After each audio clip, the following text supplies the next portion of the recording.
کبھی عرش پر کبھی فرش پر، کبھی ان کے در کبھی در بدر، غم عاشقی تیرا شکریہ میں کہاں کہاں سے گزر گیا، کبھی راستوں میں تنہا کبھی ہوں ورود صحرا، میں جنوں کا ہم سفر ہوں میرا کوئی گھر نہیں ہے۔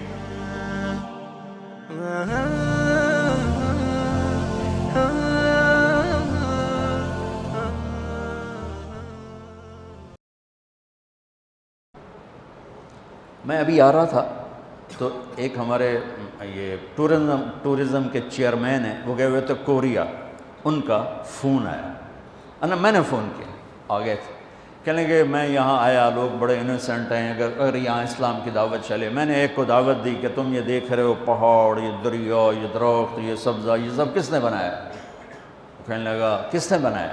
میں نے کہا یہ گاڈ نے بنایا۔ کہنے لگا تو گاڈ کو کس نے بنایا؟ تو کہا پھر مجھے اس کا جواب نہیں آیا، تو مجھے آپ کا خیال آیا آپ ہوتے تو اس کا کوئی جواب ہوتا۔ میں نے کہا اس کا جواب تو گاڈ کے اندر موجود ہے۔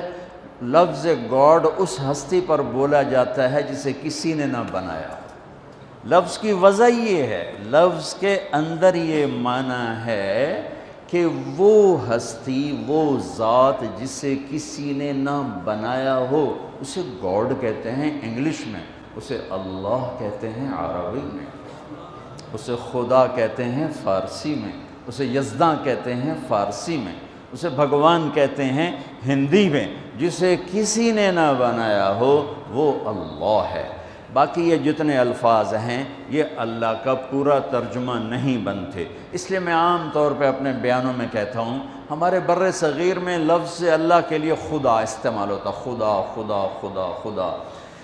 میں یہ کہا کرتا ہوں کہ اللہ کا ترجمہ صرف اللہ سے ہوتا ہے، لہٰذا خدا کی بجائے اللہ کہا کرو، اللہ کہا کرو، کہو اللہ۔ آسمان تک نور پھیل گیا ہے، آسمان نہیں عرشوں تک نور پھیل گیا ہے۔ وہ ذات جسے کسی نے نہ بنایا ہو اس کا نام ہے اللہ۔ جس نے سب کچھ بنایا اس کا نام ہے اللہ۔ جس نے کسی چیز کو اٹھایا، جس نے کسی چیز کو بچھایا، کسی کو بہایا، کسی کو گاڑ دیا، کسی کو اڑا دیا، کسی کو دبا دیا، کسی کو مار دیا، کسی کو پرواز دے دی، کسی کو پستی دے دی، کسی کو بلندی دے دی، اس کا نام ہے اللہ۔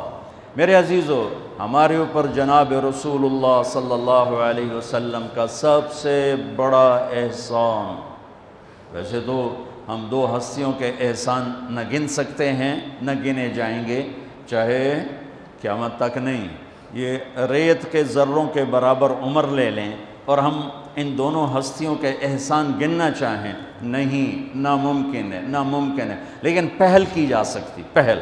سب سے پہلا، سب سے بڑا، سب سے عظیم احسان اس کائنات کے انسانوں پر، بلکہ کل کائنات پر، جو جناب رسول اللہ صلی اللہ علیہ وسلم کی طفیل ہم پر ہوا، وہ کیا ہے کہ انہوں نے ہمیں اللہ کا پتہ بتایا اور اللہ کا صحیح پتہ بتایا، کیونکہ ہر مذہب وحدانیت کی دعوت دیتا ہے، جب اس میں بگاڑ پیدا ہوتا ہے تو نظریات بدل جاتے ہیں۔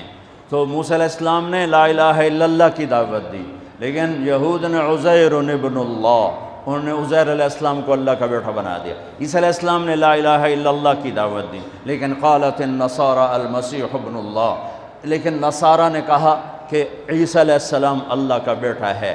ہمارے نبی پاک صلی اللہ علیہ وسلم نے ساری شرک کی جڑیں کاٹ کر اور ایک اللہ کو 3 آیات 4 آیات میں اتنے خوبصورت انداز میں بیان کیا، قل هو اللہ احد اللہ الصمد لم یلد ولم یولد ولم یکن له کفوا احد، اسے اللہ کہتے ہیں۔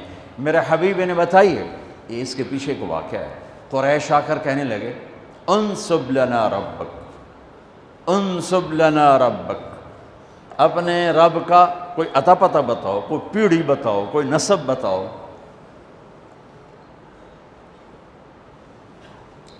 تو ہمارے نبی کے فرمانے سے پہلے جبریل اترا، یا رسول اللہ تعالیٰ فرما رہے ہیں کہ یہ آپ کے رب کی پہچان ہے، یہ آپ کے رب کا تعارف ہے، کیا ہے؟ قل هو اللہ احد، انہیں بتاؤ وہ اللہ ہے۔